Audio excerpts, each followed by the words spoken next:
Hey everyone, welcome back to Corporate Decoder, the place where we shine a spotlight on the real stories behind the numbers.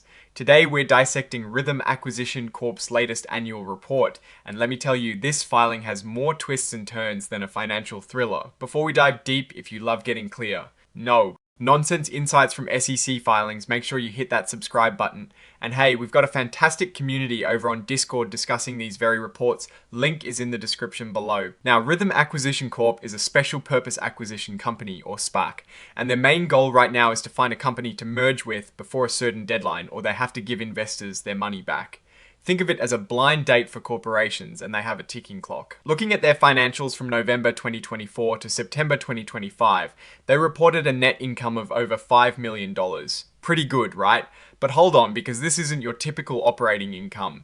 It is mostly made up of interest earned on money they have parked in a trust account. That is the cash they raised during their initial public offering, or IPO.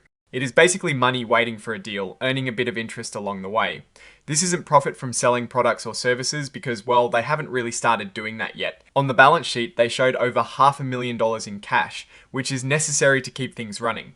But the real story here is the money in that trust account. That is over $235 million sitting there. This is the bulk of the money they raised in their IPO meant for buying another company. It is crucial to remember this money is only for that specific purpose. If they don't find a company to buy before their deadline, this money gets returned to the investors. Now, when companies go public, they hire investment banks or underwriters to help sell their shares. These bankers get paid a fee, and in Rithm's case, a big chunk of that fee, over $8 million, is deferred. That means they only get paid if Rithm actually completes a business combination. This is a common incentive to make sure the bankers are motivated to help Rithm get a deal done. This is a really important one. The report flags that they have substantial doubt about its ability to continue as a going concern. In simple terms, they are stating they might not have enough money to keep operating for the next year if they don't successfully merge with another company. This is typical for SPACs because their entire existence depends on finding that deal within a limited time frame.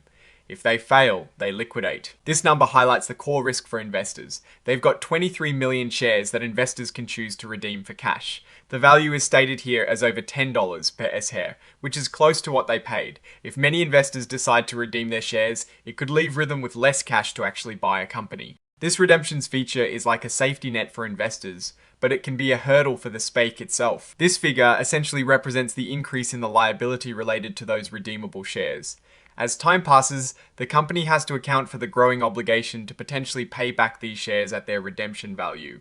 It is an accounting adjustment showing that the liability to redeem shares is increasing. Let's talk about the founder shares. Our sponsor, Rithm Acquisition Corp sponsor LLC, got a special deal. They bought over 5.7 million founder shares for just $25,000.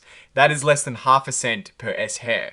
This means if Rithm successfully merges with a company, the sponsor stands to make a huge profit. This is a common practice in SPACs, but it also means that existing shareholders might see their ownership diluted significantly. Think of it as the early birds getting a massive discount. The sponsor also bought private placement units where they paid $10 a piece, same as the public investors. But these private units have fewer restrictions and can be sold earlier, which can create a different dynamic. Now, let's jump into the risks. This section is super important for understanding what could go wrong. They list a ton of risks, but the main ones revolve around their ability to actually find and close a deal. They could run out of time, the target company might not be as good as they thought, or too many investors might redeem their shares, leaving Rithm with insufficient funds. This is a big one. They might not even ask shareholders to vote on the merger. This means a deal could go through even if a majority of shareholders don't like it. The only real power investors have in such a scenario is the right to redeem their shares. They also talk about risks related to their own stock. For instance, if they can't keep their stock listed on the New York Stock Exchange, RAC or RACWS, it could make it harder for investors to trade their shares.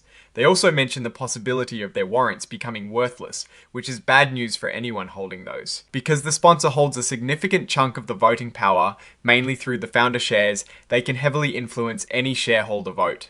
This means decisions might be made in the sponsor's best interest, not necessarily the public shareholders. This part is where management explains their situation. They reiterate that they've basically just had organizational activities and are focused on finding a deal. They are not generating operating revenues yet, and their main income is from interest earned on cash held in trust account. The auditor's opinion is pretty standard for a SPAC at this stage. They confirm the financial statements are fairly presented, but they also highlight that substantial doubt about its ability to continue as a going concern. Again, this is normal for a SPAC that hasn't found its target yet. Looking at the statement of operations, the net income we saw earlier is pretty much all from that interest income on the trust account. The expenses are mostly related to general and administrative costs, which makes sense for a company in this stage. This table shows how the redemption value is calculated. It is tied to the money in the trust account and is adjusted over time. The redemption value per S-share is slightly higher than the initial IPO price of $10, reflecting that interest earned in the trust account. This reconciliation table right here clearly shows where that big trust account number comes from and how it is accounted for, especially with those redeemable shares. So, what is the big picture here for Rithm Accession Corp? They've raised a lot of money, which is great, but like most SPACs, their future hinges entirely on finding the right merger target within their timeline. The significant interest income is a temporary cushion, not a sign of operational success. The risks are substantial, especially the possibility of liquidation if they don't seal a deal, which would mean investors get their money back, but the warrants become worthless. The sponsor's huge stake and influence also means their interests might not always align perfectly with public shareholders, especially if a deal looks shaky. In short, Rithm Accession Corp is in a race against time. Their financial health, as presented here, is essentially a placeholder until they make their big move. Investors should be paying very close attention to their deal, finding progress and the terms of any potential merger. The next steps will tell us if this SPAC can deliver value or if it is destined for liquidation. Alright, that is our deep dive into Rithm Accession Corp's latest filing. What is your take on these numbers and what they signal for the company's future?